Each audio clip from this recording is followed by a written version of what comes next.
आकाशवाणी गोरखपुर से प्रादेशिक समाचार।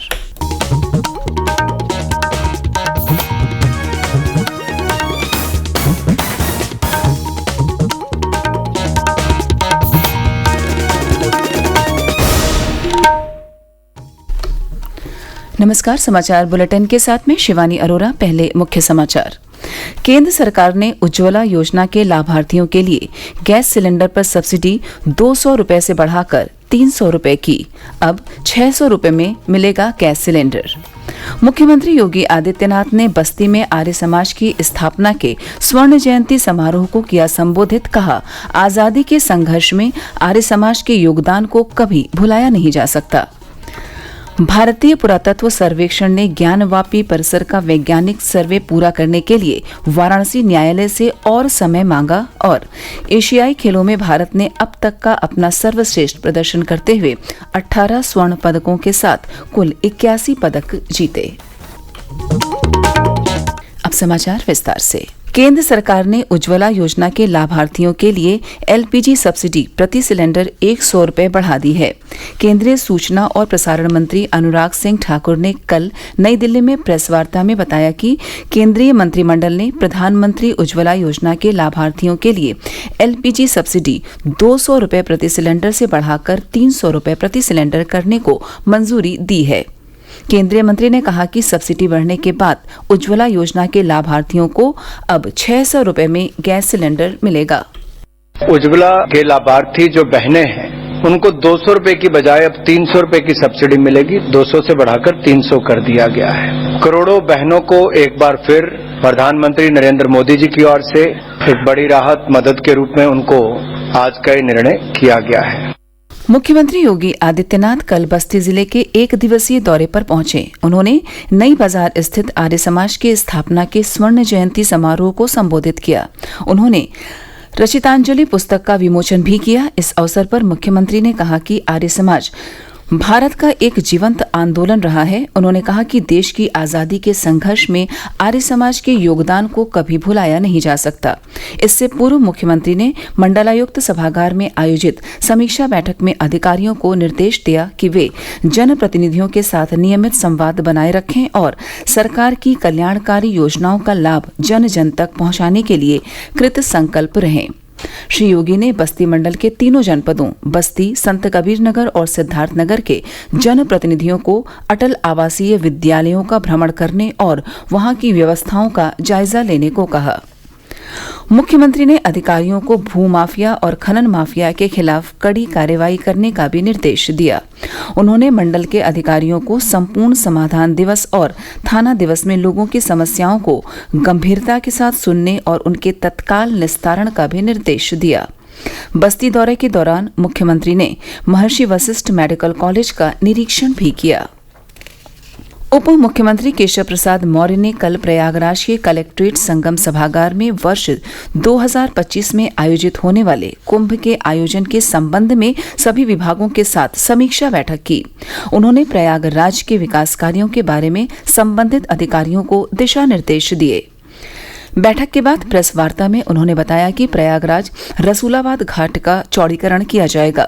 इसके लिए विभाग को कार्ययोजना तैयार करने का निर्देश दिया गया है। साथ ही फाफामऊ घाट के अलावा जहां भी अंतिम संस्कार होते हैं वहां के लिए विस्तृत कार्ययोजना बनाने के भी निर्देश दिए गए हैं। इसके अलावा रिंग रोड के 5 किलोमीटर के दायरे में प्लांटिंग न होने देने के भी निर्देश दिए गए हैं।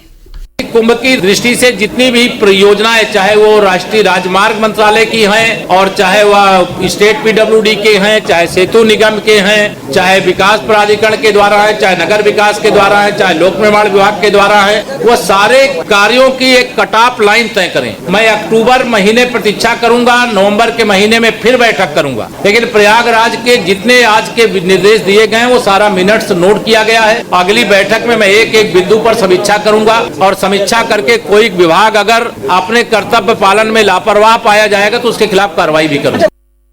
प्रवर्तन निदेशालय ईडी ने आम आदमी पार्टी के राज्यसभा सांसद संजय सिंह को गिरफ्तार कर लिया है। उनकी गिरफ्तारी दिल्ली आबकारी नीति मामले में हुई है। उन्हें नई दिल्ली स्थित उनके आवास से गिरफ्तार किया गया। इससे पहले पार्टी के सत्येंद्र जैन और मनीष सिसोदिया को भी भ्रष्टाचार के मामले में गिरफ्तार किया गया है। प्रादेशिक समाचार आप आकाशवाणी गोरखपुर से सुन रहे हैं।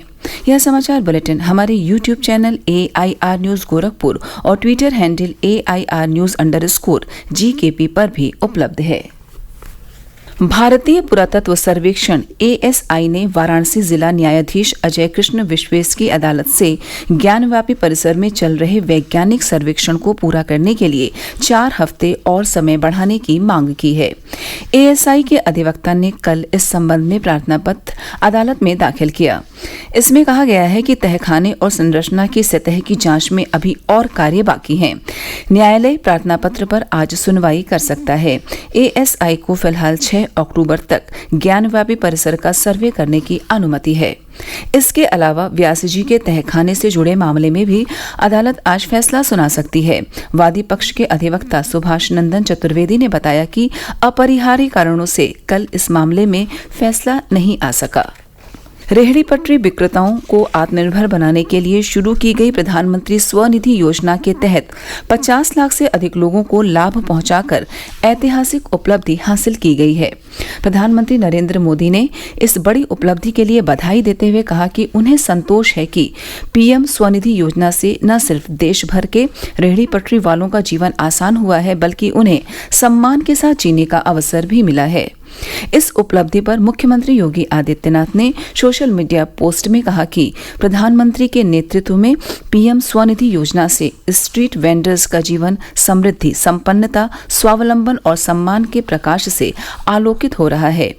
उत्तर प्रदेश के लाखों स्ट्रीट वेंडर्स को भी आत्मनिर्भर बनाने वाली यह योजना समर्थ भारत, स्वावलंबी भारत की निर्माण यात्रा में मील का पत्थर सिद्ध हो रही है। आवासन और शहरी कार्य मंत्रालय ने इस वर्ष 1 जुलाई से इस कार्यक्रम के अंतर्गत संशोधित लक्ष्य हासिल करने के लिए विशेष अभियान चलाया। संयुक्त प्रयासों की बदौलत 86 अरब रुपए के करीब 66 लाख ऋण 50 लाख से अधिक लाभार्थियों को वितरित किए गए। PM स्वनिधि योजना के अंतर्गत 50,000 रुपए तक के ऋण बिना किसी प्रतिभूति के दिए जाते हैं। वाराणसी में कल एक भीषण सड़क हादसे में 8 लोगों की मौत हो गई और एक बच्चा गंभीर रूप से घायल हो गया। मृतकों में 3 महिलाएं और 5 पुरुष शामिल हैं। दुर्घटना वाराणसी लखनऊ हाईवे पर फूलपुर थाना क्षेत्र के करखियाओं में तड़के उस समय हुई जब एक तेज रफ्तार कार आगे चल रहे ट्रक से जा भिड़ी। कार सवार सभी लोग पीलीभीत जिले के रहने वाले थे। दुर्घटना का कारण कार चालक को झपकी आना बताया जा रहा है। पुलिस के अनुसार पीलीभीत जिले के थाना माधोटांडा के रुद्रपुर निवासी एक ही परिवार के लोग अस्थि विसर्जन के लिए वाराणसी आए थे। कार में वाहन चालक सहित कुल 9 लोग सवार थे। हादसे में एक 3 वर्षीय बच्चे को छोड़कर सभी लोगों की मौत हो गई। बच्चे की हालत अब खतरे के बाहर बताई जा रही है। मुख्यमंत्री योगी आदित्यनाथ ने दुर्घटना पर गहरा दुख व्यक्त किया है। भारत ने चीन में चल रहे 19वें एशियाई खेलों में अब तक का अपना सर्वश्रेष्ठ प्रदर्शन करते हुए 18 स्वर्ण, 31 रजत और 32 कांस्य सहित कुल 81 पदक जीत लिए हैं। एथलेटिक्स में कल पुरुषों के भाला फेंक में नीरज चोपड़ा ने इस सत्र का सर्वश्रेष्ठ 88.88 मीटर का थ्रो कर स्वर्ण पदक जीता। वहीं किशोर कुमार जेना ने अपना सर्वश्रेष्ठ प्रदर्शन करते हुए 87.54 मीटर तक भाला फेंक कर रजत पदक जीता। गोरखपुर, वाराणसी सहित पूर्वांचल के कई जिलों में कल भी रिमझिम वर्षा जारी रही। पिछले 3 दिनों से पूर्वी उत्तर प्रदेश में बूंदाबांदी जारी रहने से मौसम सुहावना बना हुआ है। मौसम विभाग ने आज से बारिश में कमी आने का अनुमान जताया है। और अंत में इस बुलेटिन के मुख्य समाचार एक बार फिर। केंद्र सरकार ने उज्ज्वला योजना के लाभार्थियों के लिए गैस सिलेंडर पर सब्सिडी 200 रुपए से बढ़ाकर 300 रुपए की।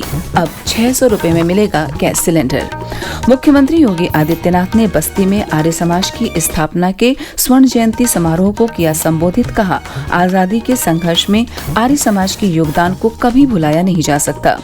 भारतीय पुरातत्व सर्वेक्षण ने ज्ञानव्यापी परिसर का वैज्ञानिक सर्वे पूरा करने के लिए वाराणसी न्यायालय से और समय मांगा और एशियाई खेलों में भारत ने अब तक का अपना सर्वश्रेष्ठ प्रदर्शन करते हुए 18 स्वर्ण पदकों के साथ कुल 81 पदक जीते। इसी के साथ प्रादेशिक समाचार समाप्त हुए। नमस्कार।